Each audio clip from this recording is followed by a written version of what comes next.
Graça e paz, muito bom dia para todo mundo que está acompanhando a Escola Bíblica Dominical. Muito bom dia para cada aluno, cada irmão, independente da igreja, independente da fé que professa. Nosso intuito aqui é o crescimento robusto, maduro do corpo de Cristo. E é isso que a gente vai fazer mais uma vez, mais um domingo aqui ao vivo, né? E também você que acompanha depois, Deus abençoe sua vida, da mesma forma que o Espírito Santo seja tudo em todos. Nós vamos começar orando hoje, tá? Querido Deus, nós agradecemos a Ti nessa manhã. Seja, Senhor, o nosso fôlego, o nosso centro, seja a nossa fortaleza. Nos visita, Senhor, com a poderosa presença do Espírito Santo de forma perceptível em cada coração, ardendo como uma chama, que não só venha aquecer toda a frieza espiritual, mas também, Senhor, queimar, consumir o pecado, consumir, Senhor, tudo aquilo que não vem de Ti. Nós temos o nosso coração grato e dedicado a Ti, Senhor, e pedimos no nome bendito de Jesus que as Suas misericórdias repousem sobre nós e nós sejamos limpos, ó Deus, libertos, nós sejamos arraigados no trono da graça de Deus e ali, Senhor, venha ministrar nos nossos corações. Que essa palavra, Senhor, seja como uma espada sobre os nossos corações, que essa palavra seja, Senhor, como uma flecha, que ela atinja o alvo, que ela seja como uma semente, que ela caia em bom solo. Por isso, Deus, nós repreendemos toda a armadilha do mal, todo o levante das trevas, ó Deus, contra esse ministério, contra essa palavra, contra as vidas daqueles, ó Deus, que se dedicam a estudar a palavra de Deus. Tira os empecilhos emocionais, os empecilhos espirituais, os empecilhos da mente, ó Deus. Tudo aquilo que está calcificado, mas que não corrobora com a Tua verdade, seja, Senhor, destronado do nosso coração. E nós possamos, ó Deus, dar razão e vazão à voz do Teu Espírito Santo. E a gente seguir pelo pleno conhecimento de Deus, revelado através da Tua palavra. É por isso que nós estamos aqui, porque homens e mulheres que nos antecederam foram arraigados na palavra poderosa de Deus. E nessa manhã quero orar, Senhor, pedir que mais uma vez essa poderosa manifestação do Teu Espírito Santo a corações simples, mas quebrantados e humilhados na Sua presença. Venha, Senhor, ecoar, Senhor, a Tua palavra, a Tua voz, os Teus preceitos, os Teus conselhos para nós. Que da criança mais nova até o adulto mais velho sejam nessa manhã ministrados em todas as escolas bíblicas dominicais pelo Santo Espírito do Senhor. Espírito Santo, Tu és o nosso professor. Toma a frente. Nós oramos, gratos e pedimos no nome de Jesus. Amém. Queridos, muito obrigada pela participação de sempre. O pessoal está chegando na sala. Só para a gente retomar, nós estamos aqui trabalhando o livro de Apocalipse, tá? Lembrando que, embora ele seja assim objeto assim de curiosidade de muitas pessoas, crentes e não crentes, nosso objetivo aqui não é tratar o livro de forma sistemática, tá? Nós só estamos dando uma passadinha. No domingo passado, nós falamos algumas coisas acerca do livro de Apocalipse, mas nós focamos nos capítulos de 1 a 3, onde o autor, né, o apóstolo João, ele vem trazer cartas às igrejas. E nós vimos que essas igrejas de fato existiam, eram igrejas físicas, cada uma recebia o nome de sua localidade, mas que elas vêm trazer características e falar um pouco do trabalho, das características da personalidade, da formação de cada uma daquelas igrejas, e que elas podem e são para nós também luz e instrumentalização. E nós falamos um pouquinho também, só para a gente lembrar aqui, nós falamos um pouquinho também sobre tipos de abordagem que existem aí nas compreensões, nos estudos sobre Apocalipse. É importante a gente saber isso, como nós falamos no domingo passado, porque a linha de estudo para Apocalipse vai determinar a interpretação que nós vamos fazer dele como um todo. E nós precisamos refletir sobre isso, porque a forma de compreender Apocalipse muitas vezes vai dizer a forma como nós desenvolvemos e vivenciamos a nossa fé particular. Então, por exemplo, a forma de nós nos relacionarmos com a Bíblia vai trazer muito daquilo que a gente faz no desenvolvimento da nossa espiritualidade com Deus. Vou dar um exemplo do que eu tô falando. Tem pessoas que tratam a Bíblia como um livro de sabedoria, no sentido assim, é como um livro de contos e fábulas. Um livro que conta histórias, muitas delas imaginárias, folclóricas, para ensinar uma lição. Nós não cremos dessa forma, entenderam? Nós cremos que a Bíblia é a palavra inerrante do Senhor, é a palavra de Deus. Ela não é um conto, ela não é um livro folclórico, judaico-cristão. Ele é palavra de Deus. Isso muda muito, porque se você tem a Bíblia como um livro folclórico, um livro de sabedorias, um livro de contos, um livro de autoajuda, a sua espiritualidade vai se desenvolver mediante isso, entendeu? Como você se relaciona com Deus. Agora, dependendo da linha que a gente tem para abordar a Bíblia, para compreender a Bíblia, nós vamos ter um relacionamento diferente com Deus. Se você toma a Bíblia como palavra de Deus, então você vai ter uma dedicação maior à leitura da Bíblia. Você vai se dedicar a estudar a Bíblia de uma forma diferente, porque se ela é palavra de Deus, se ela é Deus falando, você vai querer ouvir a voz do seu Criador. Então a sua tendência é procurar conhecer mais e mais a Bíblia. Você vai se identificar com isso, não é mesmo? Isso faz toda a diferença. Quando a gente fala de linhas de interpretação também, ok, a Bíblia é palavra de Deus, mas de que forma eu vejo a Bíblia? Como algo contextualizado? Ou como algo que foi escrito para um povo antigo, para a gente conhecer como Deus é, né? Sem um impacto para a nossa vida cotidiana. Então isso tudo tem impactos. Quando a gente fala da interpretação do Apocalipse, que a gente tem a linha preterista, histórica, idealista e futurista, nós também estamos falando da forma como a gente aborda a Bíblia e a aplica no nosso cotidiano.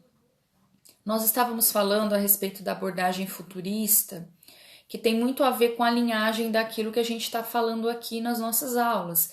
Quem está acompanhando a gente desde as aulas lá sobre bibliologia, quando a gente estudou a Bíblia, estudamos a Bíblia, como ela foi formada, quais são as estruturas, como se interpreta a Bíblia, algumas regras, alguns preceitos.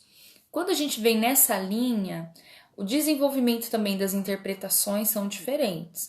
Quando a gente fala lá, por exemplo, do preterista, nós estamos entendendo o Apocalipse como um conjunto de fatos, acontecimentos que remontam ao primeiro século da igreja.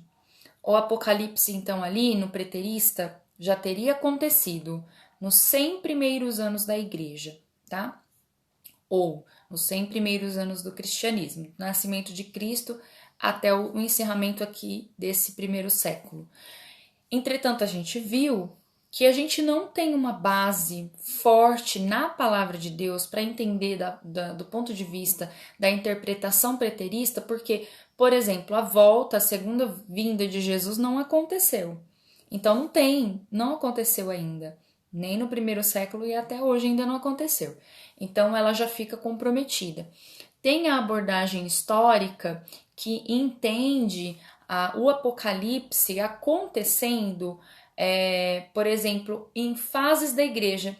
Ele vem acontecendo nas fases da igreja, tá? Então, a gente já passou pela maior parte daquilo que já aconteceu, né? Que o Apocalipse tem a ver, ele relaciona as descrições dos acontecimentos do Apocalipse com fatos históricos, entendeu? A queda do Império Romano, a Revolução Francesa, o surgimento da Igreja Católica Apostólica Romana. Então, é que o Apocalipse estava tratando desses fatos, desses acontecimentos, né? É complicado porque, assim, existem coisas literais descritas em Apocalipse. Então, quando você usa a linha histórica, ele relata um acontecimento, mas na linha histórica isso tem a ver com um outro fato, entendeu? Ele relaciona, ele faz paralelos. É complicado você estudar Apocalipse do ponto de vista do historicismo, desses paralelos, porque você vai descartar que existem passagens no Apocalipse que vão acontecer de forma literal. Mas essa abordagem histórica também vai levar vai discorrer sobre outras coisas, tá? Que a gente vai ver hoje, que eu prometi para vocês que a gente ia ver hoje. Na imagem idealista é mais ou menos aquilo, a Bíblia e o Apocalipse também é uma obra de ficção para contar a história da luta entre o bem e o mal. Parece um roteiro de filme. E para nós não tem valor. Deus não colocaria um roteiro, né? Um romance, um roteiro literário aqui para uma obra fictícia dentro da palavra, né? Que nós não temos essa relação com a palavra. E aí apenas serviria para ensinar verdades espirituais. Aí a gente tem a abordagem futurista, que entende o Apocalipse como acontecimentos que vão acontecer de forma literal, ou seja, tal qual está descrito aqui, e que por análise eles ainda estão acontecendo e vão acontecer, né? As pessoas compreendem assim algumas coisas que estão acontecendo ou foram acontecendo durante a história da humanidade como revelação daquilo que está vindo, por vir ainda, futurista. Então, esse trabalho de interpretar o Apocalipse dessa forma vem da mesma ideia que a gente vem entendendo que, assim como no Antigo Testamento as profecias se cumpriram, Apocalipse, que já tem o nome de profecia, revelação, é uma descrição de coisas que vão acontecer, profecias que vão se cumprir. Então, interpreta o Apocalipse enquanto uma profecia de Deus para a humanidade, para a igreja, para o povo de Israel, para toda a humanidade. Então, quando você pega essa abordagem futurista, você já tem mais facilidade para trabalhar outros momentos aqui, fica mais coerente para a gente entender o Apocalipse. E aí a gente vem usando das ferramentas de análise da Bíblia de forma contínua. Eu vou interpretar Gênesis dessa forma, eu vou interpretar Apocalipse dessa forma. Isso não dá para fazer. Para a gente entender a Bíblia enquanto um livro, ser fiel na nossa relação do Apocalipse enquanto livro, a gente precisa estabelecer uma linha de estudo, tá?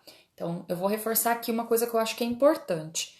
Você vai identificar aquilo que a sua igreja, eu falo dessa forma, gente, porque nessa turma aqui, nós temos outra turma acontecendo da Igreja Batista da Lagoinha de Promissão. Só que essa turma, ela é restrita só para alunos, né? Só para os jovens da nossa igreja. Então, participam as pessoas da comunidade. Agora, essa sala aqui, participam pessoas de outras igrejas, de outras cidades, de outros lugares do Brasil. Então, eu tenho que mudar um pouquinho, às vezes, o discurso. Né? Não é tão caseiro, sabe? Nossa produção aqui não é tão caseira por conta disso. Então, eu acho importante eu falar isso aí para vocês. Você tem que ter, assim, uma postura, tô falando como irmã, né? Em Cristo, em amor. A gente tem que ter uma postura, irmãos, de ser coerente com aquilo que a gente escolheu.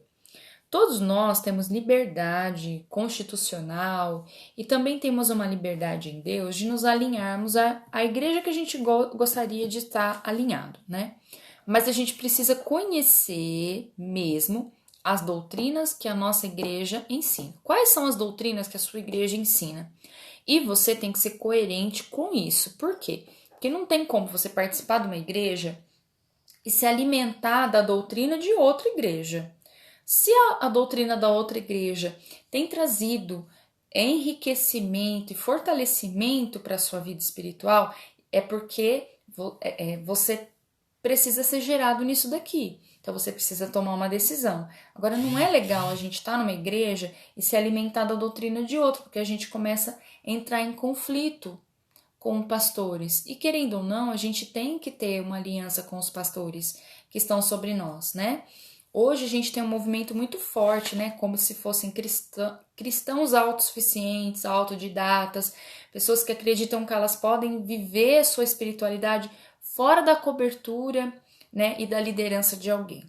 É óbvio que algumas pessoas falam assim, mas o fulano, né? Meu pastor, ele não tem condições. Então, irmãos, toma uma decisão, né? Vá para um lugar onde você vai ser pastoreado, né, semeado naquilo que o Espírito Santo está plantando no seu coração, mas não seja pedra de tropeço, não usa esse vídeo ou qualquer outro vídeo para poder causar dissensão.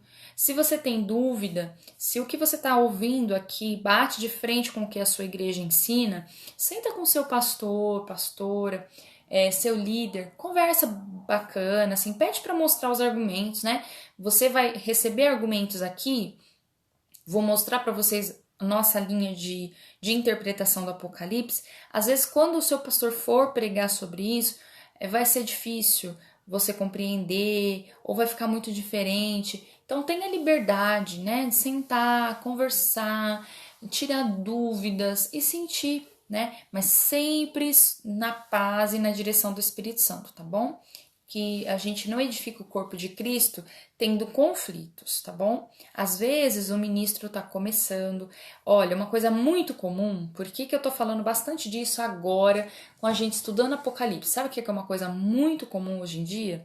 Apocalipse, como eu falei domingo passado, sumiu do púlpito. Sumiu. As pessoas não pregam Apocalipse. Não pregam. Não pregam Apocalipse. Se você passar durante o ano, você tem o costume de anotar as pregações? Eu gosto muito de levar um caderninho de anotação. Vou apresentando assim o texto bíblico e quais são os conceitos, quais são os ensinos, né, que o pastor está trazendo naquilo ali. Você retoma os seus, né? Aí a gente vai percebendo que Apocalipse sumiu dos púlpitos, sumiu dos congressos. E eu falei para vocês no domingo passado que eu sou de um tempo que a gente tinha congresso sobre Apocalipse, né? Pastores traziam aqueles homens, né? Pastores que eram referência, mulheres que eram referência nesse ensino. E isso desapareceu, simplesmente desapareceu. Do mesmo jeito que foi uma onda que tinha os congressos sobre Apocalipse, a volta de Cristo e tudo mais, sumiu isso daí, né? Não está sendo pregado. Isso é muito perigoso, porque eu penso assim, se nós temos um livro na Bíblia que está falando ainda, né? Até a narrativa, de forma literal dele, ainda não foi concluída, é uma revelação. Por exemplo, o que está descrito em Mateus já aconteceu. Tem as profecias dentro dos livros que ainda vão acontecer. Então, se a Bíblia ainda está aberta, está falando nesse momento, está agindo nesse momento na humanidade, gente, nós precisamos conhecer. É nosso futuro, é nosso presente, ou a vida das gerações que virão. Então a gente precisa entender, né? Então é por isso que a gente está se dedicando a isso aqui e falando com muito carinho, tá? Mas não fique com dúvida, não tem que ser um ensino que venha trazer angústia para o seu coração, tá ok? Se alguma coisa, se você não conseguir respaldo, se você for atrás, mas ficar com mais dúvidas do que respostas, se vocês quiserem escrever para nós aqui, ou se quiser ir lá na minha foto e mandar algo no Messenger, pode mandar. Se você não é um amigo meu, de repente ele vai perguntar se você quer mandar mesmo assim, mas eu sempre olho lá se alguém que não é meu contato me mandou alguma coisa. Você pode mandar sua dúvida, tá? Só não fique angustiado com isso, não é bom, tá? A palavra não veio para isso. Até quando ela nos exorta, até quando ela nos trata, não é para trazer dor, é para trazer... Deus faz a ferida, mas ele liga, né? Deus permite que o Espírito Santo venha e separe, que doa, né? Separar juntas e medulas. É um processo doloroso, que um tá ligado no outro, mas é um processo doloroso necessário. Mas o Senhor que fez a ferida, ele também traz a cura. Então é para isso que é. A palavra de Deus é ferida, mas ela é cura, principalmente isso. Ferida para curar. Nós paramos na segunda, na quarta página aí do estudo sobre Apocalipse. E o que a gente vai trazer aqui, né? Nós vamos falar de novo ali qual é a divisão. Existe um esboço, tá? Em Apocalipse. Ele é dividido em 3 grandes grupos. Se você quiser anotar isso, o Apocalipse é dividido em 3 grandes grupos. Das coisas que tem visto, que João, vamos pegar João, colocar aqui de novo como narrativa de João. João, as coisas que você tem visto. Depois, as coisas que são. Aquilo que João vê, mas também as coisas que são, que Deus revela, estão acontecendo naquele momento e que Deus estava mostrando, revelando a João. Ele não via aquilo, era Deus falando. E as coisas que aconteceriam, coisas do futuro. Então, as coisas que são, coisas do futuro e uma descrição daquilo que João viu, tá? Coisas que ele via. Outras coisas que ele não sabia por revelação. Então, são 3 grandes grupos. Então, o capítulo 1 são coisas que João tem visto. Ele começa a descrever, dá uma folhadinha aí comigo, pega lá a sua Bíblia, Apocalipse, abre lá em Apocalipse. Então, no capítulo 1, ele vai saudar a igreja, ele vai escrever para quem é, que ele que escreveu, ele vai se apresentar, ele vai dizer para quem é destinado isso daí, e aquilo que ele começa a ter em visão, aquilo que Deus mostra, ele tá vendo. E aí ele tá descrevendo, capítulo 1. Aí depois, quando ele vai pro capítulo 2 até o capítulo 3, 2 e 3, as coisas que são. Então, Deus começa a falar com as 7 igrejas. Olha, é isso aí que está acontecendo. João não poderia ver, porque Deus está revelando para João as coisas que ele sente, que ele, como Senhor, que sonda os corações, via dentro das igrejas. Quem passasse pelas igrejas, de repente pensasse que apenas pela localização é que elas eram diferenciadas. Mas então Deus revela a João coisas que nenhum olho pode ver. O caráter, a intenção do coração daquele povo. Então, as coisas que são. Então, estava acontecendo, como nós falamos no domingo passado. Deus deu, de fato, às 7 igrejas existentes alguns avisos. Deus conversou com essas igrejas. Mas a gente, em todo o tempo histórico da igreja, pode utilizar aquilo que o Senhor falou. Porque Deus dá uma lista, uma característica. Deus dá explicações. Então, se a gente é comunidade igreja, né? E se vê naquela situação, você já consegue imaginar o que Deus pensa a respeito. O que Deus pensa a respeito de uma igreja que não se compromete com a verdade. O que Deus pensa a respeito de uma igreja que é indiferente com as pessoas que estão ao seu redor, que não ajuda. O que Deus pensa a respeito de uma igreja que permite que o pecado viva dentro dela. O que Deus pensa a respeito de uma igreja que se desvia dos princípios da palavra. Está escrito ali. Então, isso é totalmente aplicável aos dias de hoje. Deus mostra o que ele pensa e como ele age com relação a isso. Agora, quando a gente pega do capítulo 4 até o capítulo 22, então Deus mostra a João as coisas que ainda aconteceriam, tá? Então, essa é a linha do pensamento. Quando a gente fala isso, a gente entende que ele está partindo de coisas que ainda não tinham acontecido. João está escrevendo no final do 1º século. É por isso que não se sustenta muito a linha de interpretação preterista de Apocalipse. Porque João já está escrevendo lá no final. Ele está vendo coisas que aconteceriam. Como é que ele descreveria aquilo ali? Por que Deus falaria de coisas que João já estava vivendo? Para quem que João escrevesse, muita gente ainda já tinha passado, já tinha morrido. Para quem? Seria para nós? Por que Deus chamaria de revelação, e é o único livro que já começa com seu título? Vai lá em Apocalipse 1 de novo e você vai ver. Já começa dando, esse é o livro das revelações. Revelação diz respeito a coisas que as pessoas desconhecem, ao desconhecido. Como que ele estaria descrevendo o 1º século no final do 1º século? Então ele só seria um livro como Atos, um livro histórico, para contar coisas que já foram, né? Mas não. Apocalipse é um livro profético, é um livro de revelações.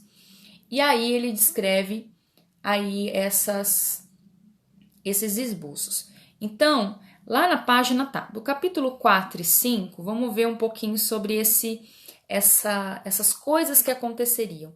No capítulo 4 e 5, o que Deus está mostrando? Uma visão maravilhosa, onde João vê o trono celestial. No capítulo 4, folheia aí comigo, do versículo 1 até o versículo 5, ele tem uma visão do trono de Deus. Então, Deus está mostrando para João as coisas que ele desconhecia. As 7 igrejas ele conhecia. Eram igrejas físicas, elas existiam de fato. Então, Deus estava mostrando as coisas que eram, naquele momento, contemporâneas a João. Agora, Deus está mostrando coisas impensáveis para João. E aí eu quero que você volte comigo num pensamento muito importante quando a gente estuda a interpretação bíblica, tá? Tudo é de forma como está descrito ali. Bom, João está tendo uma visão de coisas que aconteceriam, de coisas que ele não sabia, coisas maravilhosas, coisas magnânimas. Só que ele é um homem do primeiro século, numa cultura de primeiro século, com conhecimentos pertinentes a homens do primeiro século. Embora João já fosse bem idoso, tivesse visto muita coisa, conhecido muitos lugares, o mundo contemporâneo ali da época, o mundo conhecido da época tinha sido explorado pelos apóstolos, eles tinham um vasto conhecimento multicultural. Porém, como ele está recebendo uma revelação de coisas que aconteceriam, então João vai descrever visões, mas do ponto de vista e da cultura de um homem do primeiro século. Um homem do primeiro século não conseguiria descrever democracia, né? Apesar de estar no Império Romano e mais ou menos isso, a filosofia já, então, presidencialismo, parlamentarismo, ele não conseguiria, né, descrever. Outros sistemas religiosos, como uma igreja enquanto estrutura, né, eclesiástica, porque ela não existia. Ele não conseguiria descrever o mundo globalizado, ele não conseguiria descrever uma porção de tecnologias que viriam, um carro ele não conseguiria, uma bicicleta ele não conseguiria, né? Porque não eram meios de transporte ainda existentes, um caderno, né? Porque não era um nome usado, de papiros, rolos, né? Livros de uma forma diferente, né? Um lápis ele não conseguiria descrever, coisas que não existiam. Mas ele é um homem que está escrevendo e descrevendo coisas que estão sendo mostradas do futuro, com a cabeça, o vocabulário e cultura de um homem daquele tempo. Então, tem coisas que a gente consegue associar na nossa modernidade com o conhecimento que a gente tem cultural histórico que João não conseguia. Só que a gente tem que fazer isso com muito cuidado, entendeu? Para que a gente não caia naquela linha histórica de leitura do Apocalipse, onde tudo ali não está de forma literal. Aqui as coisas estão de forma metafórica. Nós estamos vendo assim coisas, então a gente tem que associar, tá? Então vai com cuidado, muito cuidado. Então aí no capítulo 4, no versículo de 1 a 5, ele descreve o trono de Deus. E aí...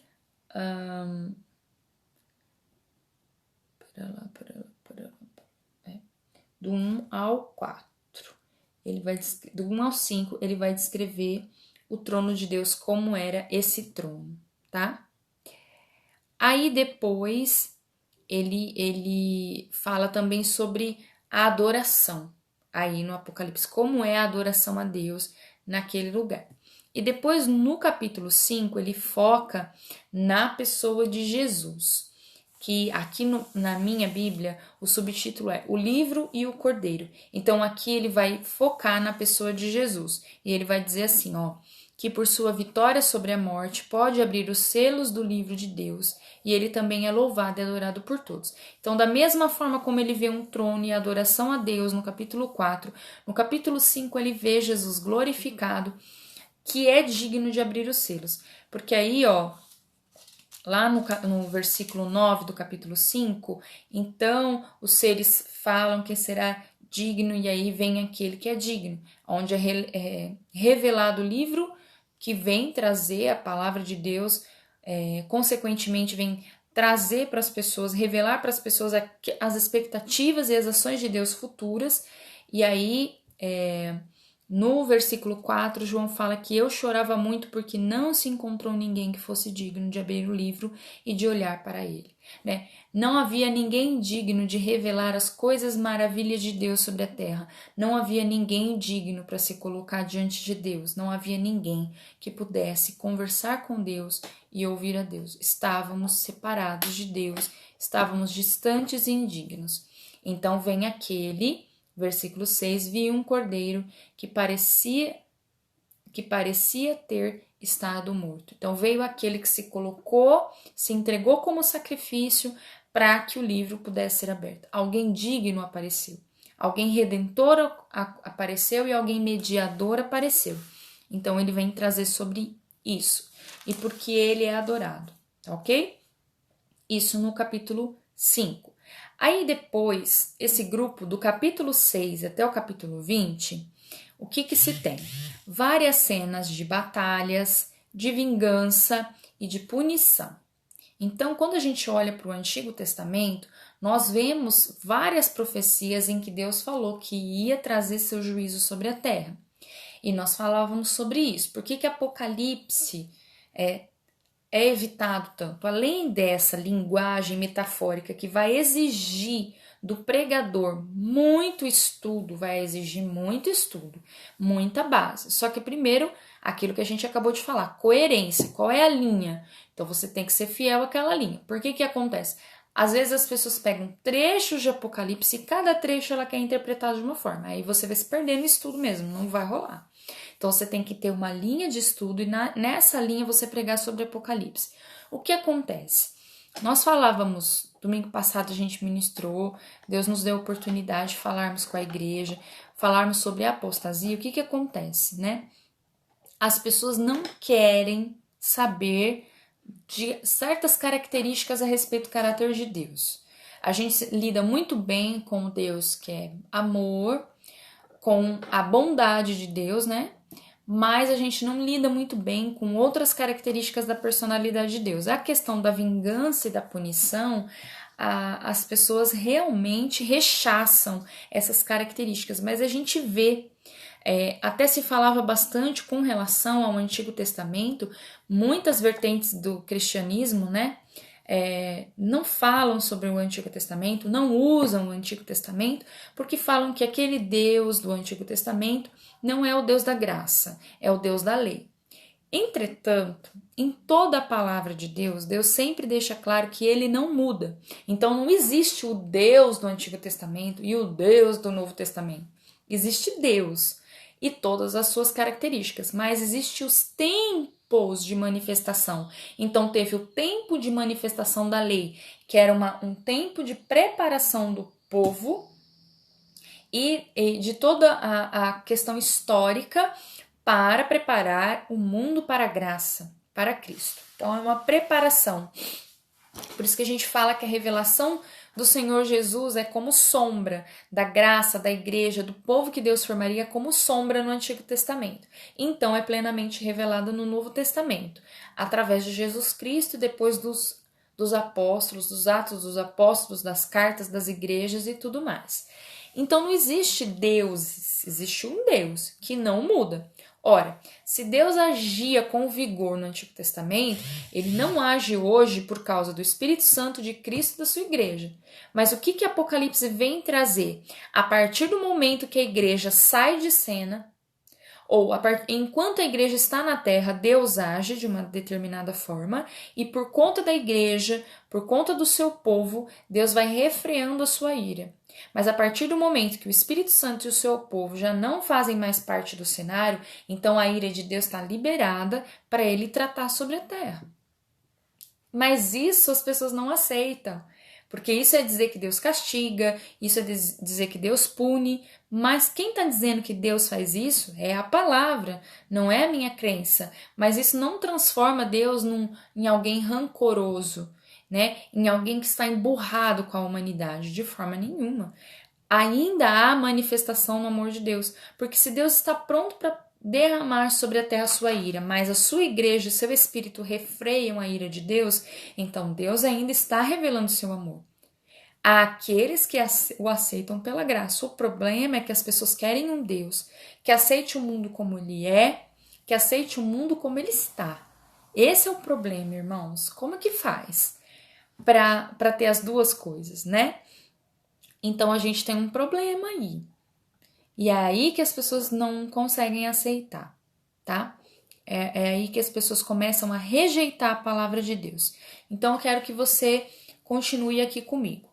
Então, desses 6 ao 20, a maior parte da mensagem desses capítulos está organizada na ordem do número 7. Então, se você pegar e folhear, do capítulo 6 até o capítulo 20, várias coisas que Deus vai estar fazendo, várias ações de Deus, várias visões de João, tem como base o número 7. O número 7 aparece porque quando Deus está agindo sobre a terra, as forças da maldade vão estar se contrapondo, pelo menos até aí no capítulo 20. As forças da maldade vão estar militando, são os tempos finais, né? Em que todas as coisas serão justificadas. É onde a palavra de Deus diz que Deus vai peneirar a terra. Se você olhar as profecias do Antigo Testamento, e eu vou falar para vocês algumas do Antigo Testamento que falam sobre isso, Deus vai peneirar, então a batalha vai ficar mais acirrada, a bondade e a maldade vão ficar bem separadas. Hoje tem muita maldade vestida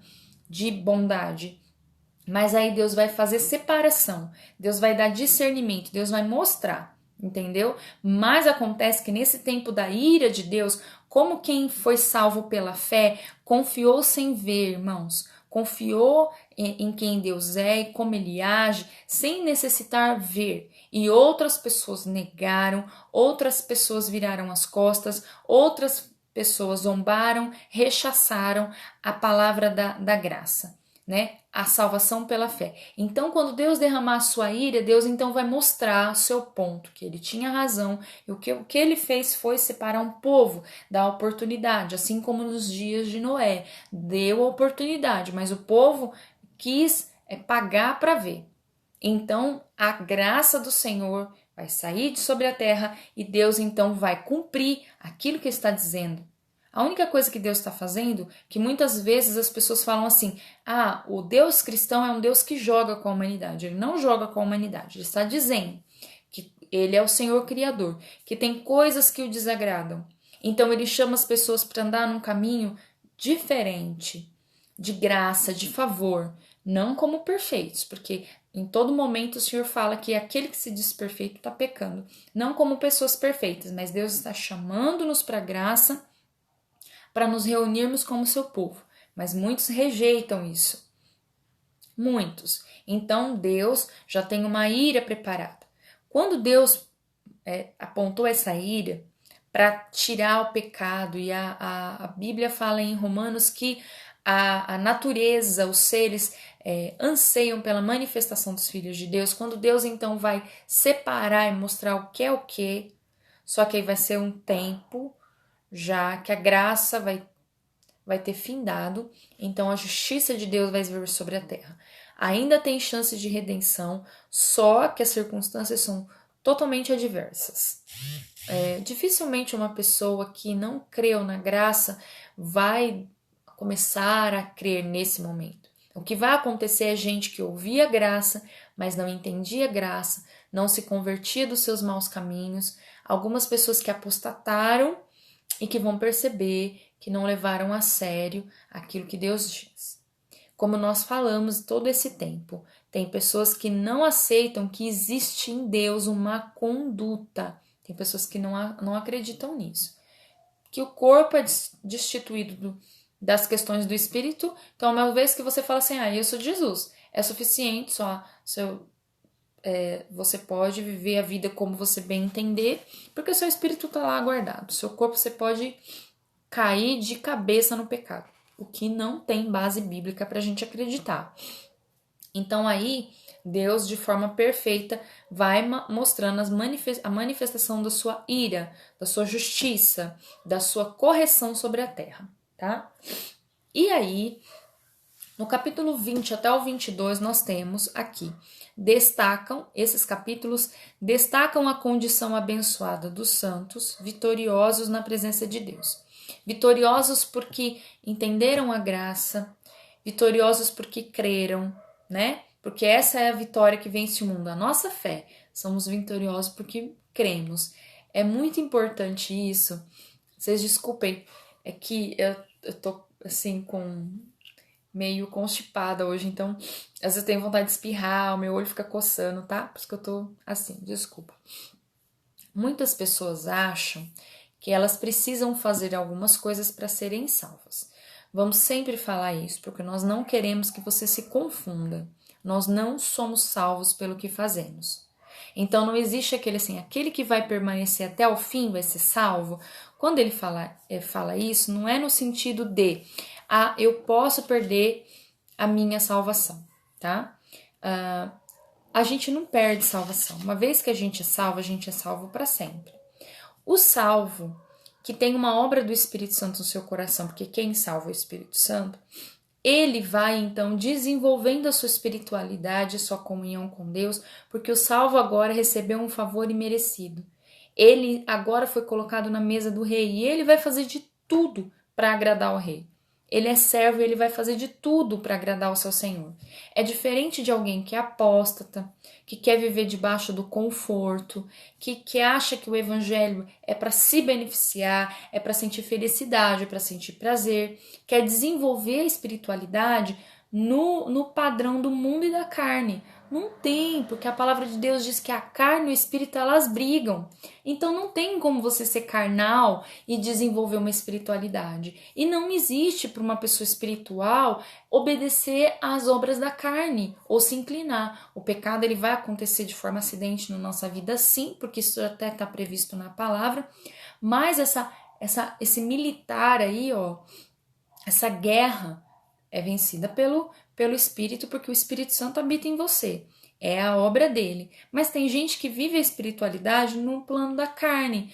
Então fala, tem essa pregação aí, gente, mas não é assim. Deus é amor, Deus é tanto amor. Deus não leva isso em consideração, porque ele é amor. As pessoas pregam esse Deus aí, eles não aceitam o Deus. Mas o Deus da Bíblia, ele não é só amor. Então é isso que eu falo. A modernidade pinta um Deus que não existe. Aliás, ela pinta deuses, né? E pinta um Jesus que não existe. Um Jesus que na Bíblia, nesse tempo aqui de correção, ele vai deixar o posto de advogado de quem defende para o juiz, de quem vai analisar as causas e vai julgar. Então é isso que as pessoas negam. Mas a palavra de Deus que diz que Jesus amou o mundo de tal maneira, também fala que ele vai se assentar e vai julgar. E vai ser nesse momento aqui, tá? A comunhão é finalmente renovada entre Deus e o homem, e aqui tem uma conclusão bela e esperançosa para a mensagem da Bíblia. Então, toda a mensagem da Bíblia se conclui aqui o que vai acontecer, o que Deus espera, qual é o anseio de Deus, de que nós vivamos com Ele eternamente, né? E tem que ser nossa esperança, nossa grande alegria, nossa grande meta. Aí, o que a gente tem aqui? Importância do livro. Qual a importância do livro de Apocalipse? As 7 igrejas descritas são 7 igrejas literais, no momento em que João, o apóstolo, estava escrevendo Apocalipse. Já falamos disso.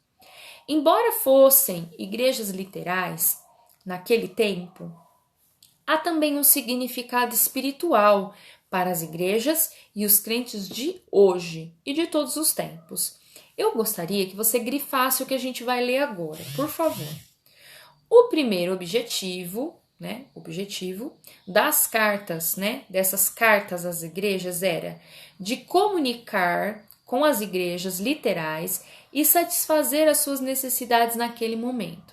Necessidades essas que eram espirituais, não eram necessidades emocionais, não eram necessidades materiais, mas eram coisas que as igrejas precisavam aprender. Deus não queria lançar nenhuma daquelas igrejas no seu juízo, Deus não queria lançar fora nenhuma delas. É isso que as pessoas às vezes não entendem. Quando Deus fala de correção, não é porque ele tem gana por corrigir. Se a gente olhar o Antigo Testamento, Deus não tem prazer na morte de ninguém, mas uma vida de pecado é uma vida de morte. Você é morto. A partir do momento que você escolhe pecar, você deve morrer. No sentido de separar. Morte aqui é separação da presença de Deus. Se eu escolhi isso na minha vida, eu escolhi a minha eternidade. É por isso que a igreja não pode se calar. Porque nós estamos aqui sendo preparados para uma eternidade. Se você vive a sua vida da forma como você quiser, você está assumindo esse risco. Eu não me importo com o que as pessoas me ensinam, com o que pastores falam. Eu vou viver a vida da forma que eu acho que tem que ser. Eu até acho que a gente tem que ser guiado mesmo por uma crença firme, mas baseada na palavra. Vão ter pastores que vão pregar coisas que não são da palavra? São. Já tem pastor propondo que a Bíblia seja atualizada. Eu chego até a tremer na base. Eu falo, meu Deus do céu.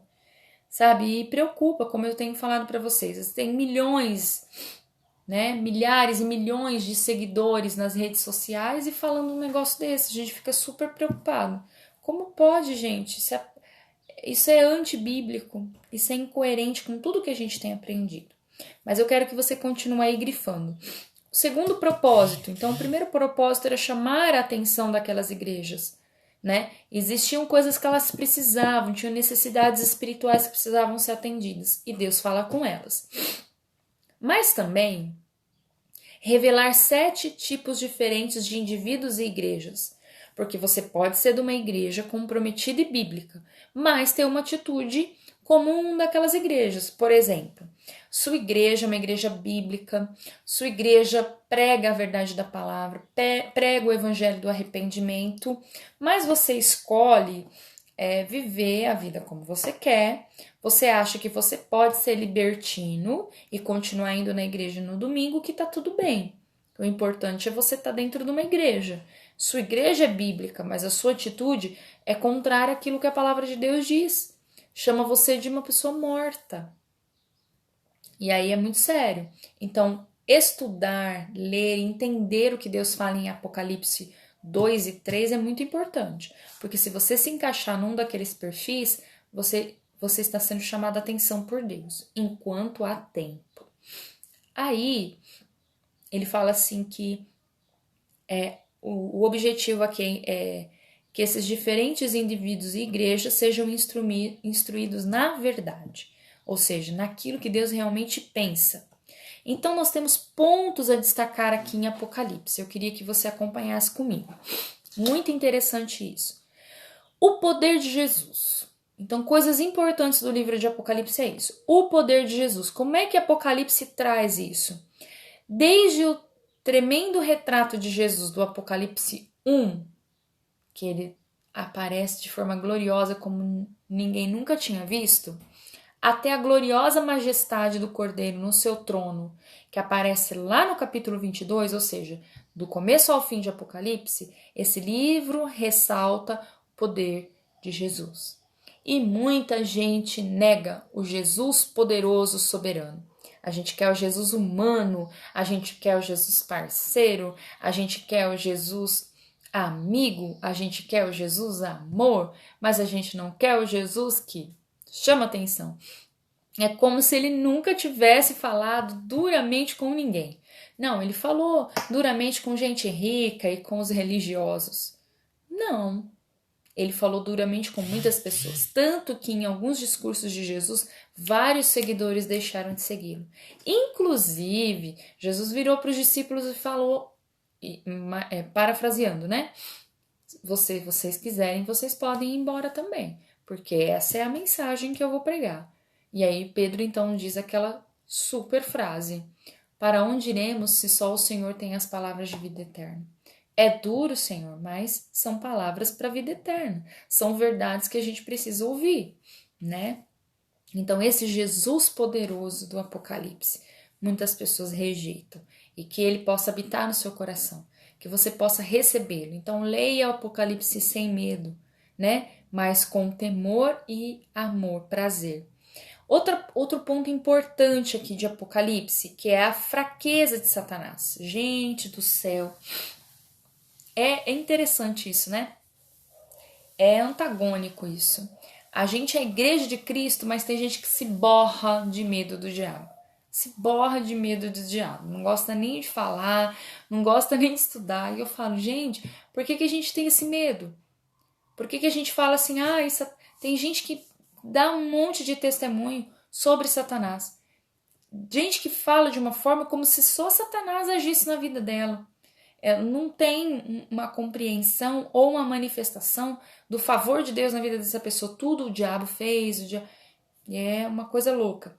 Mas Apocalipse vem trazer isso, a fraqueza de Satanás. E preste atenção, não importa quão feroz ele possa parecer, o resultado de cada confronto, em todos os confrontos que a gente viu ali, que tem do capítulo 6 ao capítulo 20, em todos eles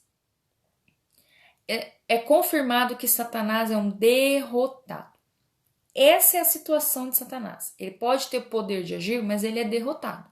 Todas as ações dele vão cair pelo chão.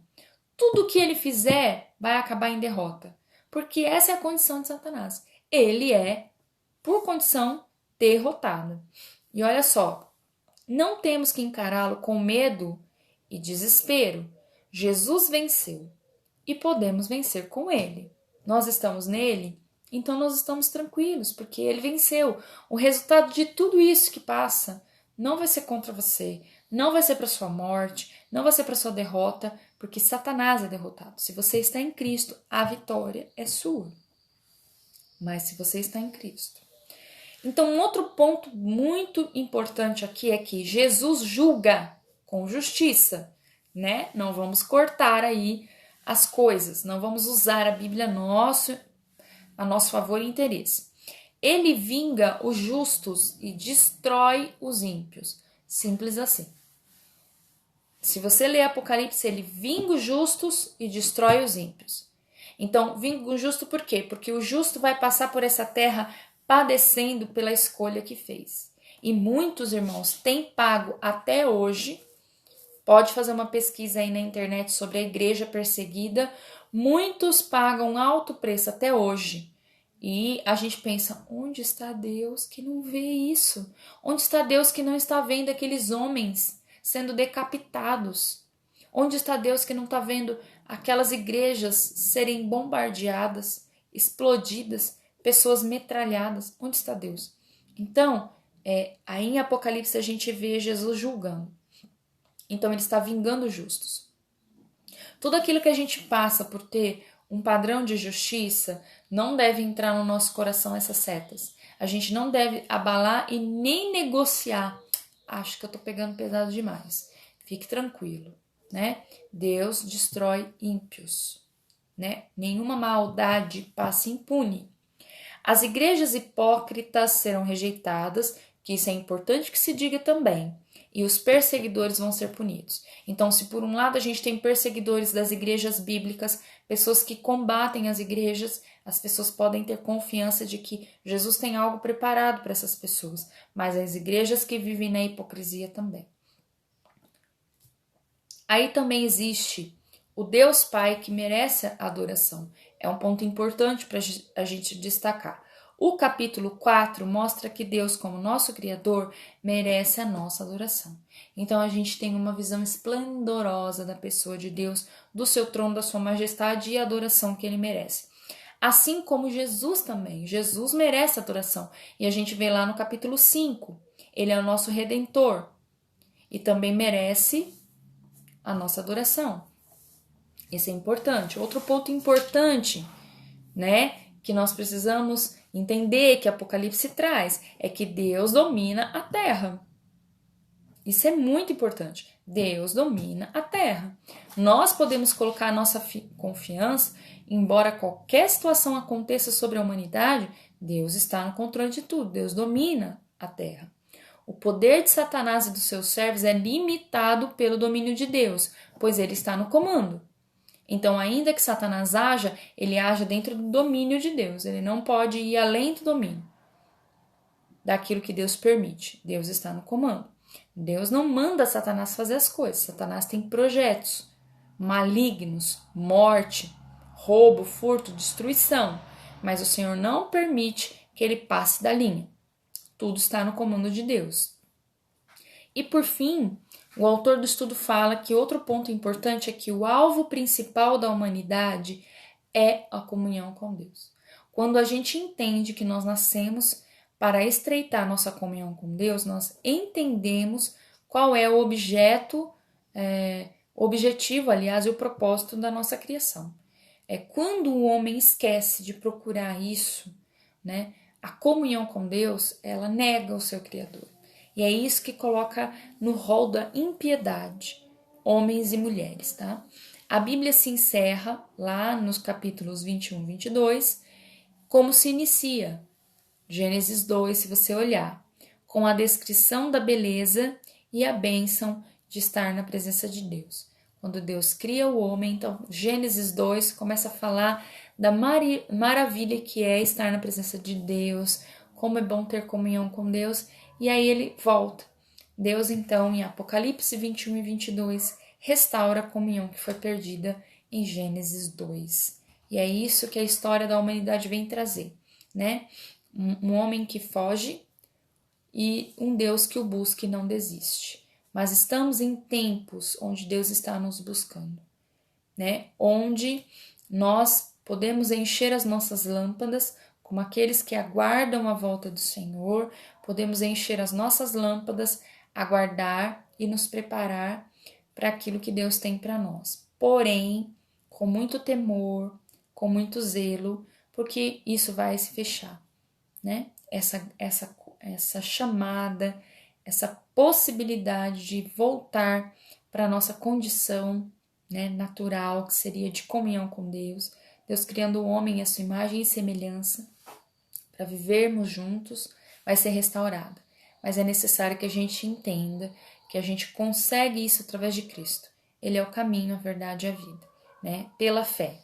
Mesmo aqueles que viveram antes da vinda de Jesus, né, do nascimento de Jesus, também se achegaram a Deus pela fé, porque creram na promessa. Nós conhecemos que a promessa é verdadeira. Eles também foram salvos pela mesma promessa que nós. Eles aguardando, nós conhecendo e vivendo. Então, aqui o curso e a lição vão se encerrar falando sobre o Apocalipse na prática. Você já depositou a sua fé em Cristo como seu Salvador? Se sim, então você não tem nada a temer do julgamento de Deus sobre o mundo, tal como descrito no livro de Apocalipse. O juiz está do nosso lado.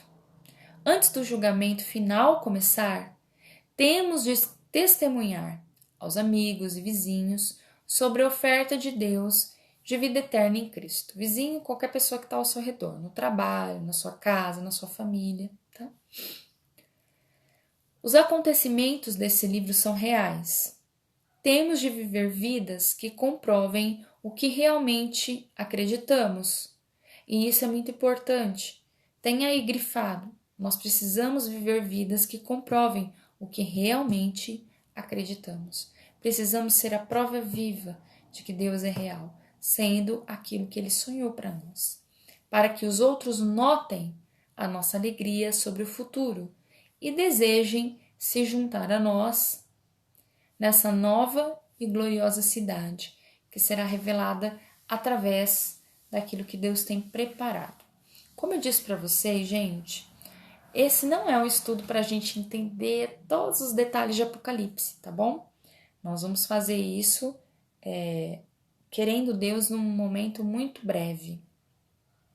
Mas não vai ser hoje, tá? Então, nós concluímos que o Apocalipse revela a vitória final de Cristo contra toda forma de mal. A tarefa do crente é simplesmente crer na promessa bíblica de vitória e confiar integralmente na sua vida a Cristo. Glória a Deus por isso. Então, nós encerramos aqui o nosso curso do Panorama do Novo Testamento com muita alegria, com muita gratidão a Deus, a vida de cada um de vocês. Vocês que começaram e conheceram esse ministério através do grupo, através desse curso, você que está passando para frente, né, esse estudo, lembra que o estudo está descrito aqui, né? Louvamos a Deus pela vida dos irmãos do Ministério Escola do Discípulo, né? Vocês vão conhecê-los melhor no canal do YouTube. Eu vou estar colocando hoje, né, um vídeo importante que era para eu ter posto ontem, mas eu estava numa correria, né, tive uns compromissos, acabei não postando, né, na Escola do Discípulo, sobre a Reforma Protestante, que nós comemoramos ontem, né? Eu estou tendo uma estratégia agora, né? Não estou falando a respeito das coisas que eu discordo, né? Que a gente vê que, infelizmente, uma cultura maligna está entrando no nosso país em todo dia 31 de outubro, mas eu escolhi não falar sobre isso, eu escolhi falar sobre outra coisa. Então, por isso que nessa semana a gente falou aí sobre a Reforma Protestante, né? Por isso que eu falei para os irmãos, suba a hashtag Eu Sou da Reforma, né? Não vamos falar das outras coisas, vamos falar sobre Deus, vamos usar nosso tempo para falar das coisas de Deus, não ficar criticando e nem fazendo ponte. Tem os momentos, sim, para a gente defender a fé, mas vamos falar sobre aquilo que cremos, muito mais do que daquilo que discordamos. E vamos, irmãos, orar ao Senhor. Nós em breve vamos estar falando sobre um novo curso. Enquanto isso, nós vamos trabalhar outros temas aqui que são importantes, tá bom? Nós vamos estar trazendo aqui para os irmãos uma série de estudos um pouquinho mais curta. A gente vai aguardar para começar junto, né? Toda a igreja começar junto um novo estudo que nós vamos estar preparando. E enquanto isso, nós vamos fazer um estudo aí paralelo, tá bom?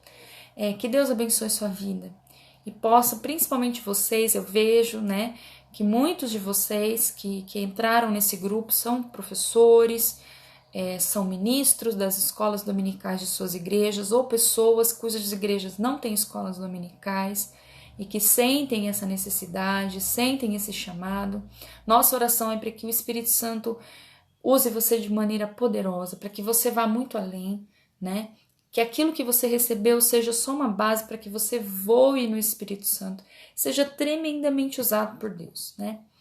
No nome de Jesus. Se você foi chamado para trazer um renovo na sua igreja, ser um instrumento, que o Senhor te capacite para isso e o Espírito Santo te use poderosamente, para renovar a sua fé, que isso aconteça, que você volte a amar as coisas de Deus, volte a amar estar na presença de Deus e principalmente amar a palavra de Deus, porque é Deus falando com você, né?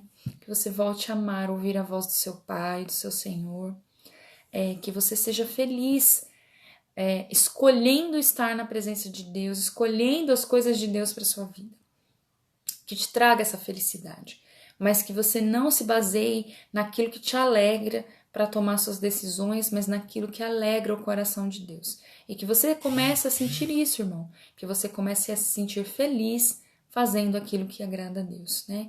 Que você tenha isso. Isso chama-se conversão. Quem vai transformar isso em você é o Espírito Santo.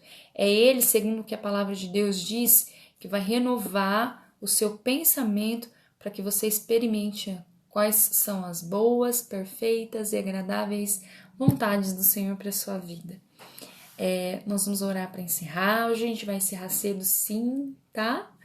Aí você vai ter tempo, até a preparação do seu almoço, né? Ainda dá um tempinho para gente tomar mais um cafezinho, quem não toma café, tomar agora, né? E você refletir e falar com alguns dos irmãos, né? Quem tem oportunidade, vá à sua igreja local, né? Assista, quem não pode, assista pelo grupo, participe dos cultos, esteja presente, estenda a mão, né? Tá difícil para todo mundo tá se redescobrindo, inclusive os pastores, né? Então, seja bênção, seja luz, seja servo, né? Se disponha aí, mas por favor, continua aí com a gente, tá? Participando aí das nossas propostas, nós temos novos estudos, a gente quer continuar servindo vocês, tá bom? Muito obrigada pela amizade, pelas orações, interceda por nós, né? Interceda pelas nossas vidas, nós precisamos de muita intercessão, muita coisa acontece, muitas são as lutas, mas nós estamos felizes, irmãos, porque nós somos participantes do corpo de Cristo, não só nas bênçãos, mas também nas perseguições e nas lutas. É um motivo de alegria saber que fazer a diferença causa incômodo, porque frio ou morto, ou morno, nós seremos vomitados da presença do Senhor. Então, se Deus quiser que a gente fique no meio da fornalha, que nosso coração esteja preparado para ficar no meio dessa fornalha, sabendo que isso nos faz participantes não somente da glória, mas do sofrimento daqueles que estão em Cristo. Que Deus possa fortalecer sua fé com essas verdades. E aí a gente quer orar agora para poder encerrar, tá bom? Obrigada, Deus. Mais um curso encerrado, mais uma oportunidade gloriosa, Senhor. Uma gratidão imensa no nosso coração, Deus, de poder chegar ao fim de mais um estudo, de mais uma trajetória, compartilhar, e o Senhor conhece meu coração, o Senhor sabe disso, compartilhar a graça, compartilhar, Senhor, o favor de Deus e ministrar a tua igreja espalhada sobre a terra, independente de placa, independente de localização, compartilhar a tua palavra, compartilhar, Senhor, do ensino da tua palavra. Nós amamos a sua palavra. Nós nos dedicamos, ó Deus, porque nós amamos a sua palavra, amamos a sua presença.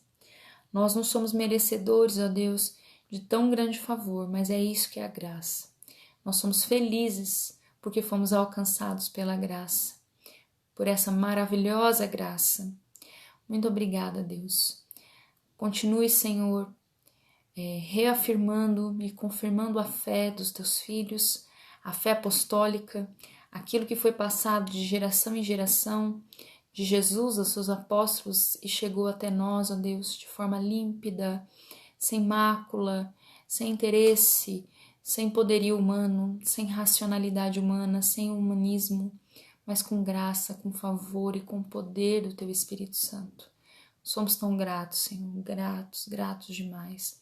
Que nós continuemos com a nossa comunhão, nós e nossos irmãos, que nós continuemos, ó Deus, a buscar a Tua Palavra e que a gente, Senhor, se sinta feliz de saber que há um Deus que cuida de nós, esse Senhor que criou o homem e passeava com ele no jardim, o mesmo Senhor que está preservando a cada um de nós para vivermos uns novos céus e nova terra, onde nós possamos ver o Senhor como somos vistos. Nós aguardamos ansiosamente por isso. A isso dizemos, Maranata, ora vem, Senhor Jesus, que esse é o anseio do nosso coração. Nós ainda estamos aqui olhando para podermos, ó Deus, nos certificar de quanto mais pessoas nós pudermos levar, Senhor, para diante do Senhor, a Tua presença, quanto mais e mais pessoas podemos ser vaso e instrumento para falar do Seu amor, para levar a comunhão, Senhor, genuína com Deus, a uma vida de transformação. E eu quero aproveitar aqui, Senhor, porque meu coração arde por isso, e orar por esses filhos e filhas que estão acompanhando aqui e que precisam, Senhor, que clamam pela salvação dos seus amados, filhos, cônjuges, pais, irmãos, amigos. Oh Deus, faz cada um de nós instrumentos desse amor. Que, como acabamos de ler, que nós possamos ser o testamento vivo, ambulante dessa graça. E que essa alegria que é gerada pela salvação possa testemunhar e atrair esses, ó Deus, para a tua graça, para o teu favor, para o meio da tua igreja. Seque as lágrimas, Senhor. Enxugue os prantos, Senhor. Traz o júbilo e a alegria pela salvação dos lares, dos seus amados, dos seus, ó Pai. Ó Deus, permita que cada um dos teus filhos possa viver essa graça maravilhosa e ver os seus filhos e filhas, esposo e esposa, pai, mãe, avós, familiares, amigos amados, reconhecerem a Jesus Cristo como Senhor e Salvador de suas vidas. Ó Pai, ó Espírito Santo, faça essa obra por nós, ó Deus, porque nós não temos a capacidade de convencer ninguém do pecado, mas o Senhor pode. Venha salvar as vidas, ó Deus, regenerar essas vidas e trazer de volta aqueles que se perderam, para de volta a casa do Pai. Traz de volta, Espírito Santo, a casa do Pai. Nós oramos